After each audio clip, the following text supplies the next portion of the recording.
আসসালামু আলাইকুম ভিউয়ার্স, আশা করি সকলে ভালো আছেন। গত পর্বের ভিডিওতে আমি আপনাদের সাথে শেয়ার করেছিলাম যে একটা প্যান্টের ব্যাক পকেটের কী মেজারমেন্ট থাকে বা ব্যাক পকেটের কী মেজারমেন্টের প্রসেস থাকে। তো প্রথম ভিডিওতে আমরা কি শিখেছিলাম যে ব্যাক পকেটের প্রথম ভিডিওতে মেজারমেন্ট সম্পর্কে শিখেছিলাম। প্রসেস নাম্বার হলো প্রথমে back pocket with at top, দ্বিতীয়ত শিখেছিলাম back pocket with at bottom, তৃতীয়ত শিখেছিলাম back pocket height at side, এই সাইড, ঠিক আছে, আর এই সাইড, একটা হলো লেফট সাইড একটা রাইট সাইড, এবং চতুর্থ নম্বরে শিখেছিলাম কি back pocket height at middle, এই মিডিলে মাঝখানে। সো আমরা ব্যাক পকেটের মেজারমেন্ট সম্পর্কে শিখেছিলাম। তো আজকের ভিডিওতে আমরা শিখব দুইটা বিষয়। তো আমি মেজারমেন্টের প্রত্যেকটা ভিডিও সংক্ষিপ্ত আকারে তৈরি করতেছি যাতে করে আপনারা প্রত্যেকটা প্রসেস সম্পর্কে জানতে পারেন। মেজারমেন্ট একটা প্যান্টে কী প্রসেস মেজারমেন্ট করতে হয় বা কী বিষয় মেজারমেন্ট করতে হয়। তো দেন আমি এখন যে মেজারমেন্টটা করব সেটা হলো আজকে শিখবো আমরা ওয়েস্ট মেজারমেন্ট, ওয়েস্ট বেল বা কোমরের মেজারমেন্ট, ওয়েস্ট বা কোমরের মেজারমেন্ট, ওয়েস্ট বা কোমরে কী মেজারমেন্ট করতে হয় সেটা শিখব। এবং লুপ, যেগুলোকে বলা হয় লুপ, পাঁচটা, একটা প্যান্টের পাঁচটা লুপ থাকে, একটা লুপ, দুইটা লুপ, তিনটা লুপ, চারটা লুপ, পাঁচটা লুপ, এই পাঁচটা লুপ। সো এই পাঁচটা লুপের কী মেজারমেন্ট থাকে এটা আমি আপনাদেরকে আজকে শেখাবো।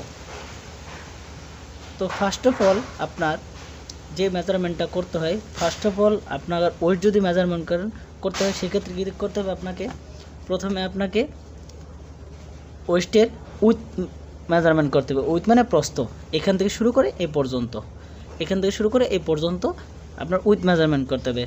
আপনি সিএম পদ্ধতিতে করতে পারেন, ইঞ্চি পদ্ধতি করতে পারেন। তো আমি সিএম পদ্ধতি দেখেছি। আপনি প্যান্টটাকে সুন্দর করে এভাবে ভাঁজ করবেন পয়েন্টে, ঠিক আছে, যে পয়েন্টে থাকবে এখানে পাঁচটা, একটা প্যান্টের নিম্নে তিনটা থেকে পাঁচটা মার্ক থাকে। তো এখানে একটা মার্ক থাকে, এই পাশে একটা মার্ক থাকে, বা এই যে আপনার ব্যাক রাইস এবং যে ফ্রন্ট রাইস যে ফ্লাইটে আছে, বা আপনার যে এটাকে বলে শাইন বাটন, ঠিক আছে। সো এই বাটন বরাবর সুন্দর করে প্যান্টটা সমান রাখবেন, রাখার পর এই পাটটা সোজা করবেন, এই পাটটা সোজা করবেন।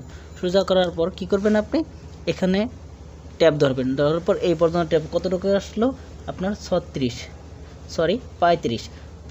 সিএম। তো 35 সিএম আসলো।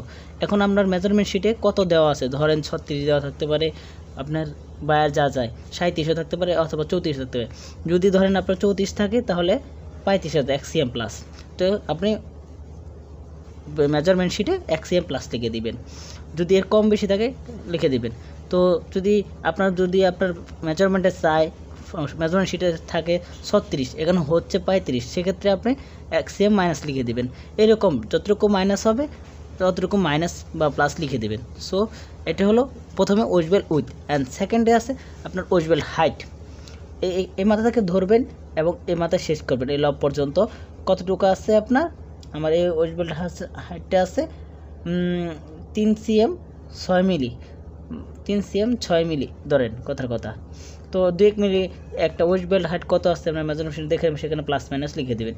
এটা হলো ওয়েস্ট বেল্ট হাইট, এটা হলো ওয়েস্ট বেল্ট হাইট, আর এটা হলো ওয়েস্ট বেল্ট উইথ। এখন লুপে কী মেজারমেন্ট করতে হয়, লুপেও সেম একই মেজারমেন্ট, লুপ হাইট এবং লুপ উইথ। তো লুপ প্রথমে আমরা মেপে নেব, লুপটা আপনার বডিতে অ্যাটাচ বা জয়েন করার পর লুপ উইথটা মেপে নেব। লুপ উইথ আপনার আছে 53 মিলি মানে 5 সিএম 3 মিলি। লুপ, এটাকে বলা হয় লুপ হাইট। এখান থেকে শুরু করে এই পর্যন্ত শেষ পর্যন্ত এখানে বলে লুপ হাইট, ঠিক আছে। দেন এই যে এভাবে আপনার এই মাথা, এই লবের শেষ মাথা থেকে এই লবের শেষ মাথা এই পর্যন্ত এভাবে ধরবেন। লুপের কতটুকু আছে আপনার 12 মিলি মানে 1 সিএম 2 মিলি। সো এটাকে বলা হয় লুপ উইথ, আর এটা লুপ হাইট। আজকে কী শিখলাম, ওয়েস্ট বেল্ট উইথ, কী শিখলাম, ওয়েস্ট বেল্ট উইথ এবং West belt height, West belt height, ঠিক আছে। দেন লুপ উইথ এবং loop height, loop with loop height. তো আজকে আমরা এই দুইটা বিষয় শিখলাম। গত বড় ভিডিও ব্যাক পকেটের কী প্রসেস মেজারমেন্ট করতে হয় সেটা শিখলাম। আজকের ভিডিওতে আমরা কী শিখলাম, ওয়েস্ট বেল্টের মেজারমেন্ট এবং লুপের মেজারমেন্ট, ওয়েস্ট বেল্ট হাইট এবং loop height, West belt with এবং লুপ উইথ, ঠিক আছে। এই বিষয়গুলো শিখলাম। আশা করি আপনাদের ব্যাক পকেট এবং ওয়েস্ট বেল্ট এবং লুপের মেজারমেন্ট সম্পর্কে ভালো ধারণা হয়েছে এবং পরবর্তী ভিডিওতে আরেকটা মেজারমেন্ট নিয়ে আপনাদের সাথে হাজির হব। আজকের ভিডিও এই পর্যন্তই। সকালে সুস্থ থাকবেন এবং আমার পরবর্তী ভিডিও পেতে আমার চ্যানেলটিকে এবং পেজটিকে ফলো এবং সাবস্ক্রাইব করে রাখবেন। তো সকলে সুস্বাস্থ্য কামনা করে বিদায় জানাচ্ছি। আল্লাহ হাফেজ।